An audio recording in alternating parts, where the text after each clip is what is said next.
Ready to break up with your bullshit? I mean, all those excuses that are keeping you stuck. Because you have one life to live. And if you're not having fun yet, then that's a problem, dude. Welcome to Goals, Grit, and some woo-woo shit. The podcast where you learn about the habits of kicking ass at life. Whether you want to get ripped, get rich, or just get high on life, this is the place to be. Here's your host, best-selling author and feel-good expert, Una Duncan. Okay, so I thought I'd launch off the first solo podcast episode of the year by doing a review of the top health trends of 2023 and which ones you might want to integrate into any health or weight loss New Year's resolutions you have. Okay, well, the top health trends of 2023 are total bullshit. Podcast episode over. No, I'm just kidding. I will elaborate on that a little bit more. So I did a little bit of Googling, and here is some of the stuff that was huge in 2023, according to the media. First of all, mushrooms. We're seeing them in powders to add to smoothies, capsules to take like vitamins. You can even get mushroom teas. And I'm talking about everything from microdosing psilocybin to chaga and lion's mane and things like that. So the hype is saying that mushrooms are a really good nutrition source, great with fiber, antioxidants, etc., but they also have medicinal properties that can help you respond to stress and fatigue better. Honestly, I can't comment one way or another, but sure.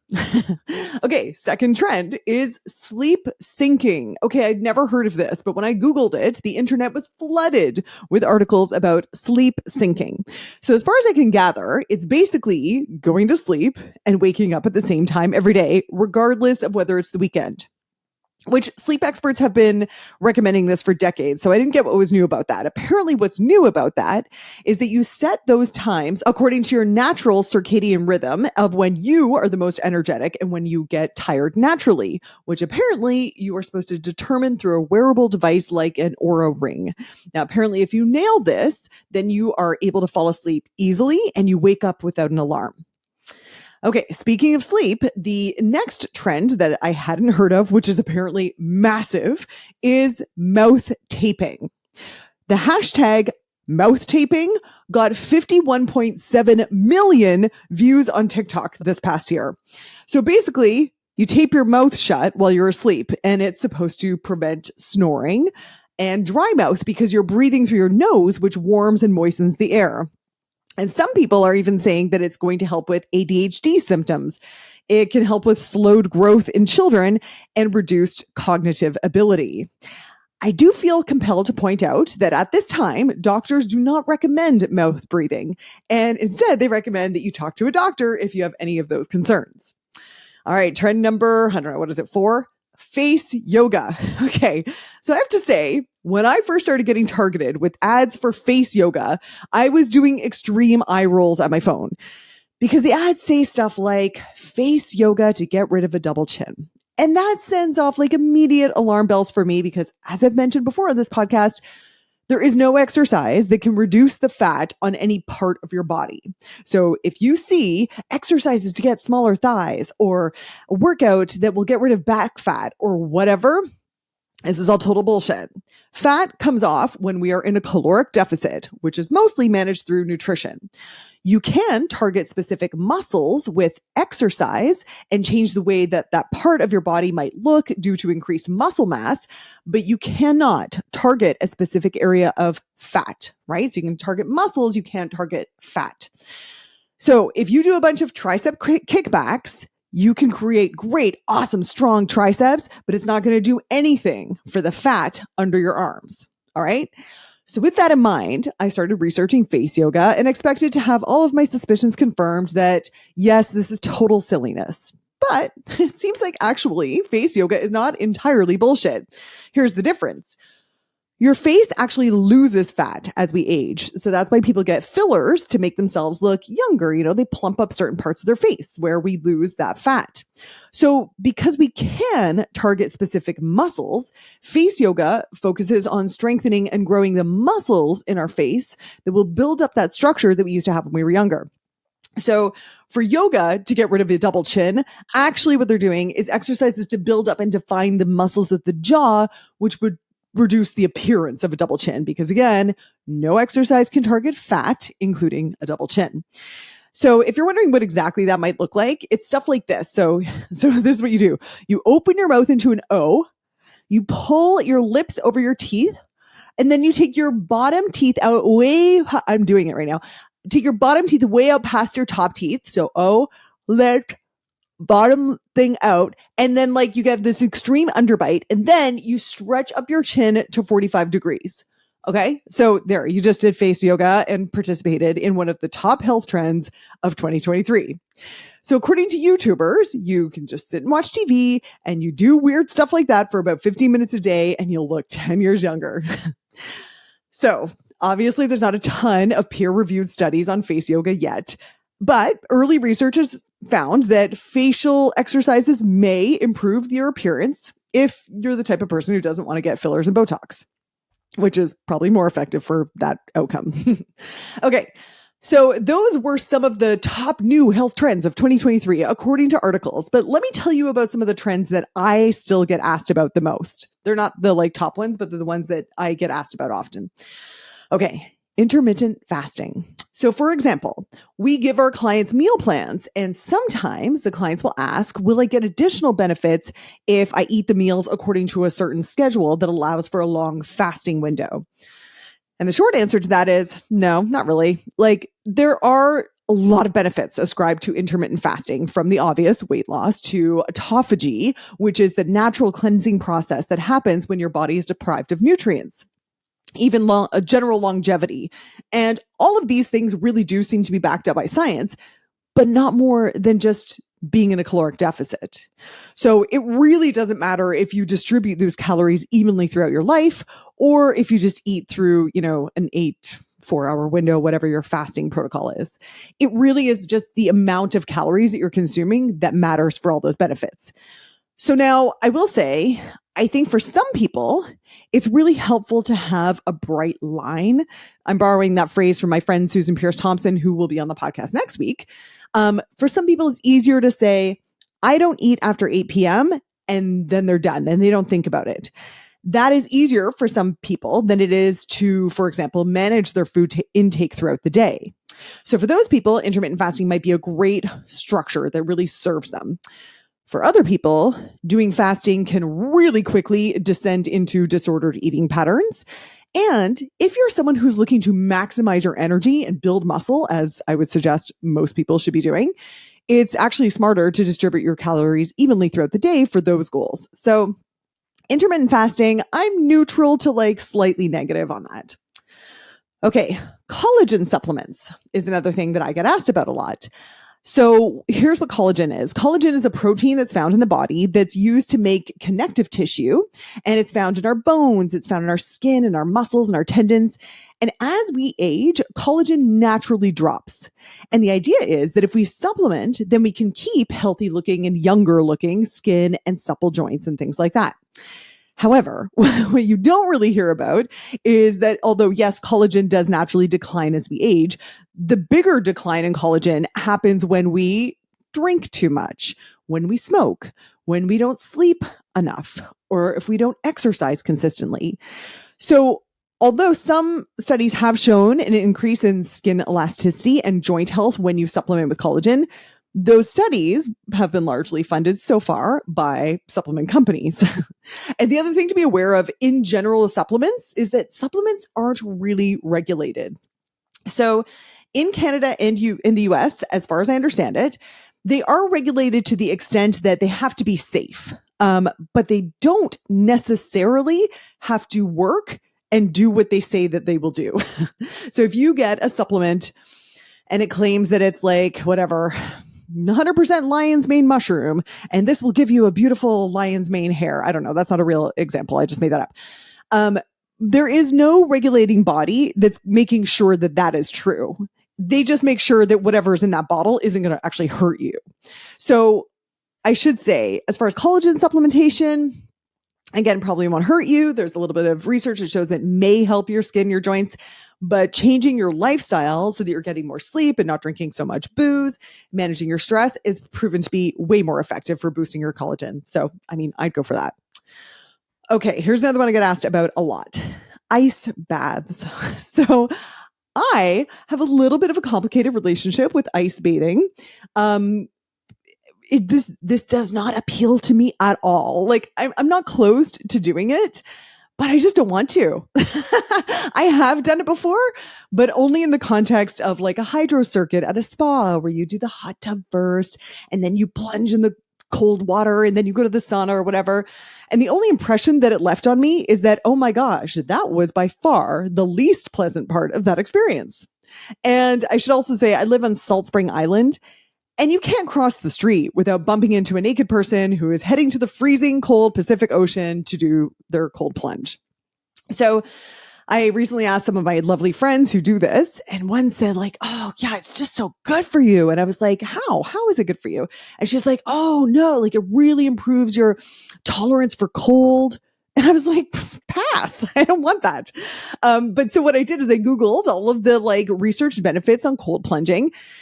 And dude, you will find everything from, it helps with post-workout soreness, stress management. It helps boost circulation. It helps with depression. It reduces your inflammation. It regulates your blood sugar. It improves immunity. Now, is all that bullshit? Probably not totally. The truth is they just don't have enough data to really prove or disprove a lot of those claims. Early evidence on cold plunging ranges from like maybe to, pretty promising. But there just hasn't been enough studies that have controlled all of the variables, like type of exposure, whether it's dry or wet, the duration of exposure, the intensity, who is doing it. So for example, if you're a fan of cold plunging, you've probably heard of Wim Hof. So Wim Hof is a Dutch extreme athlete, and he is known for holding 26 world records, such as remaining in ice for an hour and 52 minutes. And he also ran up Everest in a pair of shorts. And Wim Hof is had a huge hand in the current cold plunging trend. And what scientists have found, they studied people doing his regimen of meditation, cold exposure, and breath work. And they found that those people who were following his program actually did have substantial anti-inflammatory markers. But what's not clear is whether it was the cold exposure that did it, or was it the meditation, or is it the type of people who are attracted to doing that kind of thing? See what I mean? But the biggest benefit that almost everyone that I've talked to about this is that they say you get this amazing rush of endorphins afterwards. And then you feel calm, but like invincible. And my friend was describing this to me and I was like, oh, right. Like how you feel after a really hard workout. And she was like, no, man, it's how you feel after snorting a line of cocaine. So there's that health benefit. And I'll tell you what else I witnessed. When we were at our recent Tulum retreat, the eco resort that we were staying at was offering this cold plunge experience. And I didn't pay any attention. I was like, oh, that's kind of gimmicky, whatever. But I was really surprised. About 80% of my group wanted to do this experience. They signed up for it. And I was like, oh, well, that's interesting. They're really into that. And then, so what they did is they went to this yoga shala, and there was this guy who led the experience and he guided them through this breath work exercise, which culminated in, I think they told me they held their breath for up to 2 minutes. And apparently people were like, seeing things and having these profound experiences with the breath work. And then they came down to the beach where I was waiting, and their state was completely different. And there was these big tubs filled with ice. And that's where I'm standing. I'm ready to take their, pictures and videos for them. And what I witnessed was actually really moving. I watched my participants step into this icy cold water, and I saw their body react to the shock, and I saw them breathe and meditate and calm themselves and relax into the challenge. I watched about 20 of them do it. And each time I was so moved by their calm, their resilience, their strength, their self-mastery. And I was like, oh, I get it. This is about learning to manage yourself and get control of your thoughts and your physiological response when shit is hard. And that is a pretty valuable health lesson. It actually reminded me when I was preparing to give birth for the first time, I took a hypnobirthing class, which sounds way more woo-woo than it is. It's basically learning how to use breathing and meditation techniques during your birth to manage your mind and your response to the pain. And it's funny. I remember my midwife was like, there's some discomfort. I mean, let's just call it what it is, ladies. That's painful, right? So in one hypnobirthing class, I was instructed to put my arm in a bucket of ice and let it sit there. And after about a minute, Dylan, my husband, was supposed to practice comforting me and supporting me through the discomfort. And the idea was that we'd have some practice to know what's going to work during the birth. Like what is the kind of thing that I'm going to find comforting versus irritating when I'm in pain. So for example, some people were like, just, do not talk to me. When I'm going through something, I need total quiet so I can focus. Some people were like, well, don't stop talking to me. I need to know that you're here for me. And some people were like, yes, I want to be touched, but in a firm, solid way. If you stroke me, I will fucking kill you. So it's good. It's good to get these things known in advance, right?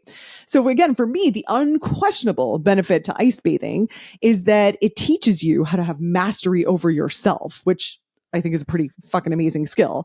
And also for most people, they say it makes them feel amazing. And obviously that is the freaking point. So if that's you, oh my gosh, go for it.